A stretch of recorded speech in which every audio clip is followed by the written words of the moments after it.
एक गांव में 3 भाई रहते थे। गप हाँकने में उनका जवाब नहीं था। इस काम में तीनों भाई अपने को सबका गुरु समझते थे। एक बार तीनों भाई यात्रा पर निकले। रास्ते में वे एक सराय में ठहरे। उसी सराय में एक राजकुमार भी आ ठहरा। उसने कीमती वस्त्र तथा बहुमूल्य आभूषण पहन रखे थे। भाइयों ने राजकुमार को अपने जाल में फंसाकर उसके वस्त्र आभूषण हथियाने की योजना बनाई।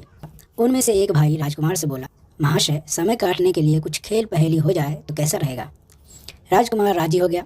दूसरे भाई ने सुझाया, ऐसा करते हैं कि हम बारी बारी से गप्पे हाँकते हैं। किसी की गप पर दूसरा कोई विश्वास न करे तो विश्वास न करने वाला हारा माना जाए। उसे गप कहने वाली की गुलामी करनी पड़ेगी।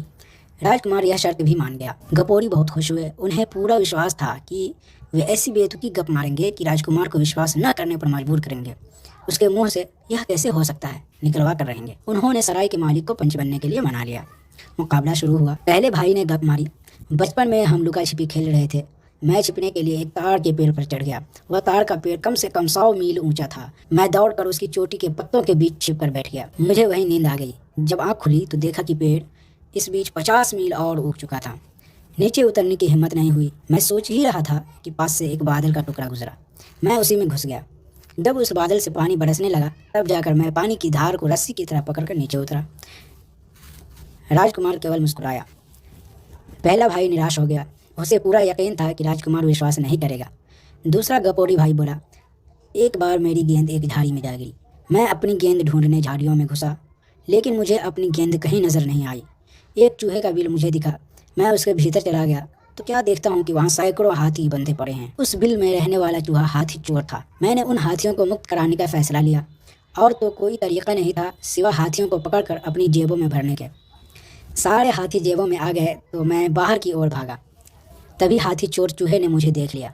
वह तलवार लेकर मेरे पीछे आया। बिल से बाहर आकर चूहे से बचने के लिए उछलकर एक टिड्डे की पीठ पर सवार हो गया और उसे एक चाबुक मारी। टिड्डे ने 8-10 लंबी लंबी छलांगे मारी और चूहा हाथ मलता रह गया। राजकुमार ने सहमति के लिए सिर हिलाया। हाँ, मैंने भी तुम्हें टिड्डे पर जाते देखा था। दूसरा भाई भी असफल हो गया। अब बारी तीसरे भाई की थी।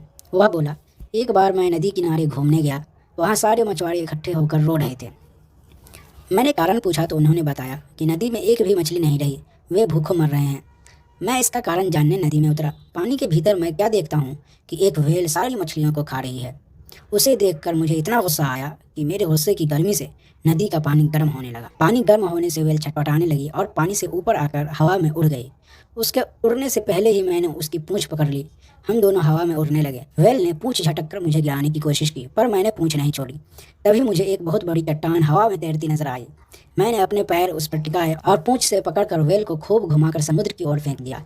इस प्रकार मैंने उस व्हेल से मछुआरों को निजात दिलाई। राजकुमार ने ताली बजाई। तुमने बहुत बहादुरी का काम किया। तीनों भाई असफल हो गए थे। उनके मुंह उतर गए। पंच ने कहा, राजकुमार, अब तुम अपनी गप सुनाओ। राजकुमार ने कहा, ठीक है, अब मेरी कहानी सुनो। मैं एक देश का राजकुमार हूँ। मेरे पास 3 गुलाम हैं। एक दिन वे तीनों मुझे धोखा देकर भाग निकले। तब से मैं घूम घूम कर उन्हें तलाश करता फिर रहा हूँ। आज फिर वे मुझे मिल गए। एक भाई ने पूछा, कौन है वे? राजकुमार मुस्कुराया, तुम तीनों ही तो वे गुलाम हो। अब तीनों भाई फंस गए। अगर राजकुमार की बात नहीं मानते तो शर्त हार जाते हैं और राजकुमार के गुलाम बन जाते हैं। अगर राजकुमार की गप स्वीकार करते हैं तो गुलाम है ही। पंच ने निर्णय दिया कि तीनों भाई हार गए हैं और वे अब राजकुमार के गुलाम होंगे।